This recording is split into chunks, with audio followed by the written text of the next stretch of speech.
Assalamualaikum warahmatullahi wabarakatuh. Perkenalkan, nama saya Siti Halimah. Saya mahasiswi di Institut Agama Islam Al-Qadiri Jember. Prodi saya Pendidikan Islam Anak Usia Dini. Saya akan menyampaikan karomah Syekh Abdul Qadir Al-Jailani. Syekh Abdul Qadir Al-Jailani adalah seorang ulama karismatik yang dimiliki banyak sekali keistimewaan dan karomah sakti. Beliau adalah putra ulama kondang yang sangat wara yang bernama Syekh Abu Soheh. Garis keturunan Syekh Abdul Qadir Al-Jailani tersambung sampai baginda Rasulullah SAW, baik dari garis ibnu maupun ayah. Semasa kecil, ilmu agama menjadi mantapan keilmuan yang telah digelutinya. Sebabnya lagi ketika berumur 10 tahun, Syekh Abdul Qadir selalu ditemani dan diawali malaikat ketika beranjak dari rumah menuju pondok, tempat beliau belajar 5 agama Islam. Hal inilah salah satu yang membuat derajat keistimewaan Syekh Abdul Qadir Al-Jailani. Sangat bersyukur di penjuru dunia. Berikut beberapa karomah Syekh luar biasa Syekh Abdul Qadir Al-Jailani. Salah satunya yaitu bisa mengetahui kesucian para santrinya. Sebagaimana dikisahkan oleh Abu Najjar bahwa pada suatu hari pernah ada orang dari Jilan yang nyantri di madrasah Syekh Abdul Qadir. Anak ini datang kepada Syekh untuk belajar fikih. Ketika berkumandang azan zuhur, seluruh santri tersebut tepat di barisan paling depan untuk mengaji. Masing-masing santri akan meletakkan kitabnya di dekat sajadah Syekh Abdul Qadir. Santri yang meletakkan kitabnya di dekat sajadah itu akan mendapat giliran pertama untuk mengaji dengan Syekh Abdul Qadir. Selepas sholat zuhur, sebelum waktu duha tiba, santri yang berasal dari Jilan itu tertidur hingga terdirinya bermimpi basah. Dia bangun saat azan zuhur berkumandang. Karenanya dia tidak sempat mandi besar, karena seandainya dia mandi terlebih dahulu, maka dia tidak akan mendapatkan giliran pertama untuk membaca kitab di hadapan Syekh Abdul Qadir. Sehingga dia memutuskan untuk langsung mengikuti pengajian tanpa mandi junub dulu. Santri itu langsung menghumburkan diri ke masjid dan meletakkan kitabnya di dekat sajadah Syekh Abdul Qadir. Setelah sholat zuhur selesai, pengajian pun mulai. Santri dari Jilan itu langsung duduk paling depan sambil membuka kitab untuk dibaca di hadapan Syekh Abdul Qadir. Namun baru saja mau membaca kitab, tiba-tiba Syekh Abdul Qadir berkata, "Pergi mandi dulu kau." Saat itu juga santri berlangsung keluar masjid untuk mandi. Jadi meskipun tidak diberitahu, Syekh Abdul Qadir tetap tahu apakah kondisi santrinya dalam keadaan suci atau tidak. Karomah yang kedua yaitu menghidupkan orang mati dari kuburannya yang berusia 500 tahun. Syekh Abdul Qadir bertanya kepada orang Nasrani, mengapa Nabi Isa lebih sempurna dari nabi lainnya? Lalu orang Nasrani menjawab, Nabi Isa bisa menghidupkan orang yang sudah mati. Lalu Syekh Abdul Qadir memberi tantangan, jika beliau bisa menghidupkan orang mati, maka orang Nasrani harus masuk Islam. Lalu dicari kuburannya, dan ditemukan kuburan yang sudah tua berusia 500 tahun lebih. Syekh Abdul Qadir cukup mengucap, kaum Bismillah, bangunlah kamu dengan izin Allah. Akhirnya mayat tersebut terbelah, lalu dia bernyanyi karena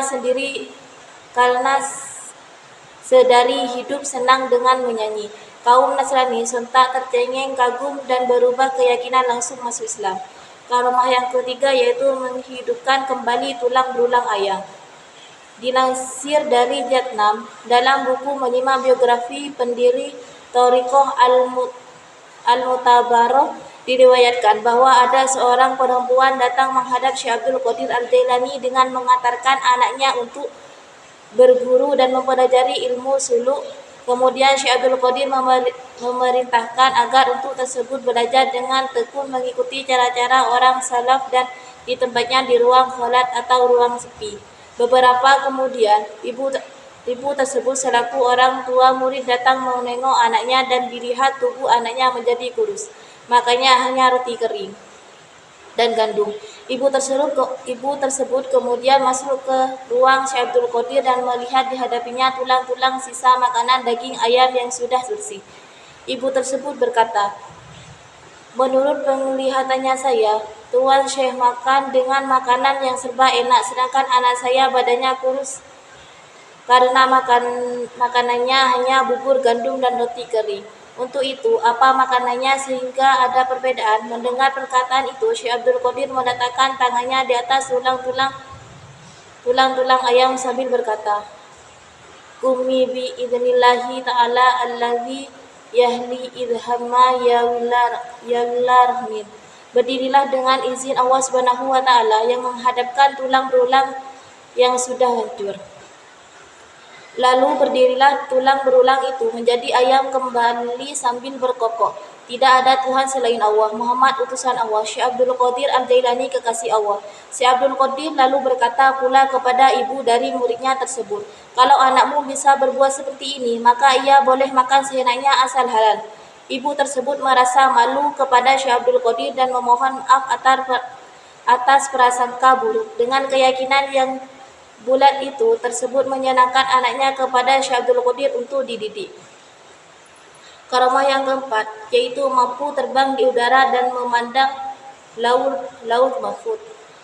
Tertulis dalam riwayat bahwa Syekh Abdul Hafsah menyatakan Syekh Abdul Qadir Al-Jailani bisa melayang di udara dan berkata, matahari tidak pernah terbit tanpa mengucapkan salam kepadaku. Demi kemudian dan muka Allah, aku melihat semua manusia yang baik maupun yang jahat. Mataku tertuju pada Al-Laul Mahfuz berkali-kali atau menyelam ke samudra ilmu dan kebijaksanaan yang dianugerahkan oleh Allah. Dan akulah kebaikan murni Allah kepada manusia dan utusan khusus kekasihku Rasulullah SAW dan ahlul khalifah beliau di bumi. Karamah yang kelima yaitu mendidik jin dan makhluk gaib. Ke dalam ilmu agama yang beliau memiliki tidak sedikit kejadian gaib yang selalu dialami oleh Syekh Abdul Qadir. Dahulu pernah beliau bermukmin di wilayah padang pasir tundus selam 25 tahun. Seringkali Syekh Abdul Qadir diikuti oleh makhluk gaib sebangsa jin di wilayah itu. Bagi orang biasa tentu mungkin akan merasa takut bila setan-setan akan dengan mengganggu, namun berkata kegangguan Allah. Syekh Abdul Qadir mampu mengajar ilmu agama kepada jin dan makhluk gaib lainnya. Jin itu dididik beliau agar bisa beriman dan mengenal Tuhannya yaitu Allah Subhanahu wa taala.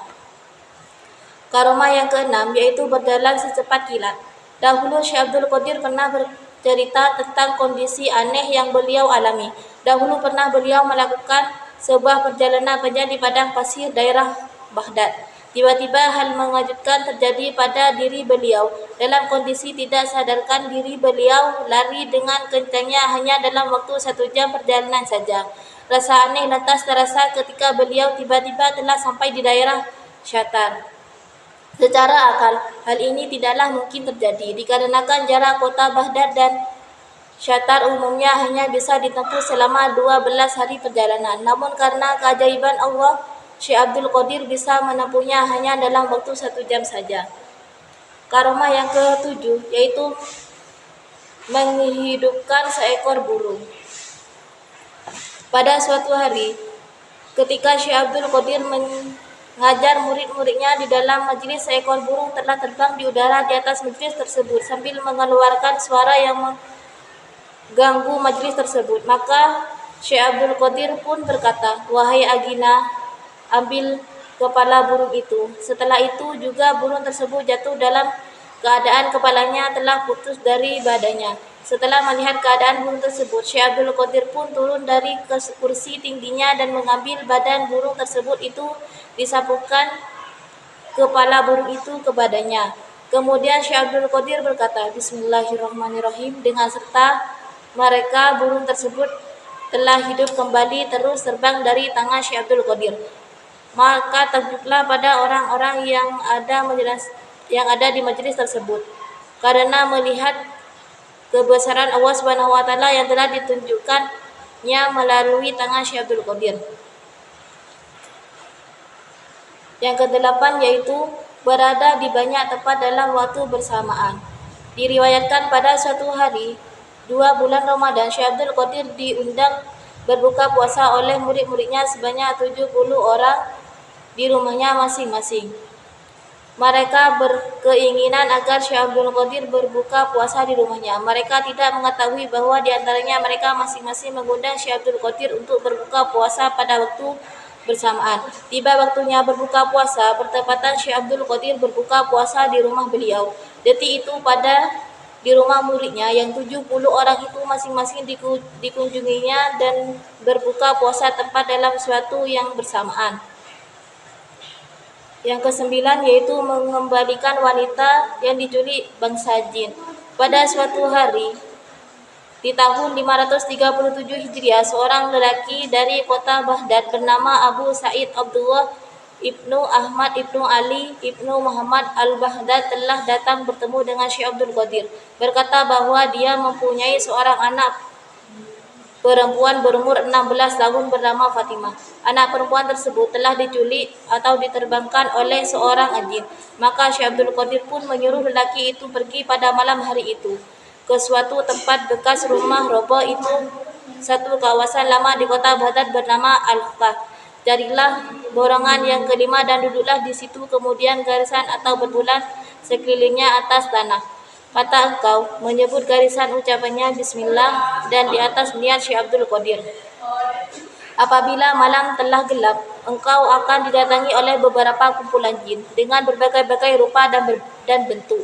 Janganlah engkau takut. Apabila waktu hampir terbit fajar, akan datang pula Raja Jin dengan segala angkatannya yang besar.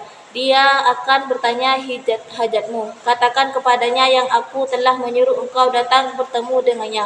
Kemudian ceritakanlah kepada orang yang kejadian telah menimpa anak perempuan itu. Lelaki itu pun pergi ke tempat dan melaksanakan arwah Syekh Abdul Qadir itu. Beberapa waktu kemudian datanglah jin-jin yang mencoba menakuti lelaki itu. Tetapi jin-jin itu tidak berkuasa untuk melintasi garis bulatan itu. Jin-jin itu telah datang bergiliran. Dan akhirnya datanglah Raja Jin yang sedang menunggu seekor kuda dan telah disertai oleh satu rombongan yang besar dan hebat rupanya. Raja Jin itu telah memberikan kudanya di luar garis habatan itu dengan telah bertanya kepada lelaki itu, "Wahai manusia, apakah hajatmu?" Lelaki itu telah menjawab, "Aku telah disuruh oleh Syekh Abdul Qadir untuk bertemu denganmu." Begitu mendengar nama Syekh Abdul Qadir diucapkan oleh lelaki itu, Raja Jin itu turun dari kudanya dan terus mencium bumi. Kemudian Raja Jin itu duduk di atas bumi disertai dengan seluruh anggota rombongannya. Sesudah itu, Raja Jin itu menanyakan masalah lelaki itu. Lelaki itu pun menceritakan kisah anak perempuan yang telah diculik oleh seorang jin. Setelah mendengar cerita lelaki itu, Raja Jin itu pun memerintahkan agar dicari si jin yang berusaha itu. Beberapa waktu kemudian telah dibawa ke hadapan Raja Jin itu seorang jin lelaki dengan negara Cina bersama-sama dengan anak perempuan yang telah diculiknya. Raja Jin itu bertanya, "Kenapa engkau menculik anak manusia ini?" Tidaklah engkau tahu dia ini di bawah naungan Al-Kutub. Jin lelaki di negara Cina itu telah mengantarkan dia jatuh cinta pada anak manusia itu. Raja Jin itu pula telah memerintahkan agar dipulangnya perempuan itu kepada bapaknya, dan jin dari negara Cina itu pun telah dikenakan hukumnya pacung kepala. Lelaki itu pun mengatakan rasa takjubnya dengan segala perbuatan Raja Jin itu yang sangat patuh kepada Syekh Abdul Qadir. Raja Jin itu berkata pula, "Sudah tentu karena Syekh Abdul Qadir melihat dari rumahnya semua kelakuan jin-jin yang jahat dan mereka semua sedang berada di sejauh-jauh tempat di atas bumi. Karena telah lari dari sebab kehebatannya, Allah Ta'ala telah menjadikan Syekh Abdul Qadir bukan saja Al-Qutub bagi umat manusia, bahkan juga ke atas seluruh bangsa jin." Yang ke-10 yaitu mengalahkan perampok dari jauh.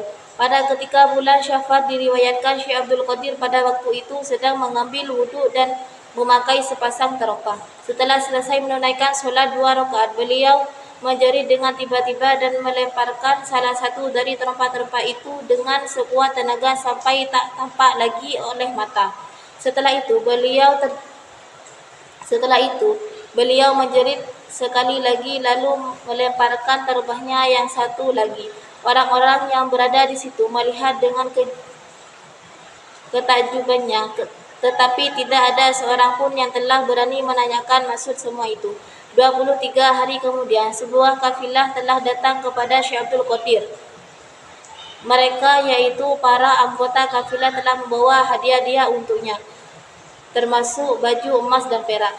Dan yang anehnya termasuk juga sepasang terempah, dan setelah diamati terempah-terempah itu adalah terempah yang pernah dipakai oleh Syekh Abdul Qadir pada masa dahulu. Dan ada orang yang bertanya kepada kafilah itu, dari manakah datangnya sepasang terempah itu? Kafilah tersebut terus bercerita, pada ketiga bulan Syafir yang lalu, ketika kami sedang dalam perjalanan, kami telah diserang oleh satu kumpulan kerempah. Mereka telah merampas semua barang-barang kami dan telah membawa barang-barang yang mereka rampas itu ke satu lembah untuk dibagi-bagi di antara mereka. Kami lalu menyuruh Syekh Abdul Qadir agar menolong kami. Kami juga bisa menazar apabila kami sudah selamat, kami akan memberikannya beberapa hadiah. Tiba-tiba terdengar satu jeritan yang amat kuat sehingga menggerakkan lembah itu, dan kami lihat di udara ada satu benda yang sedang melayangkan dengan sangat cepat sekali. Beberapa waktu kemudian terdengar satu lagi bunyi yang sama, dan kami lihat satu kali benda tadi yang sedang melayangkan ke arah yang sama.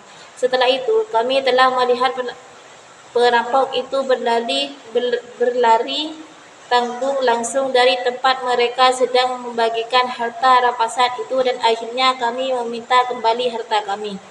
Karena mereka telah mendapat kecelakaan, kami pun pergi ke tempat itu. Kami terlihat kedua orang pemimpin perampok itu telah mati.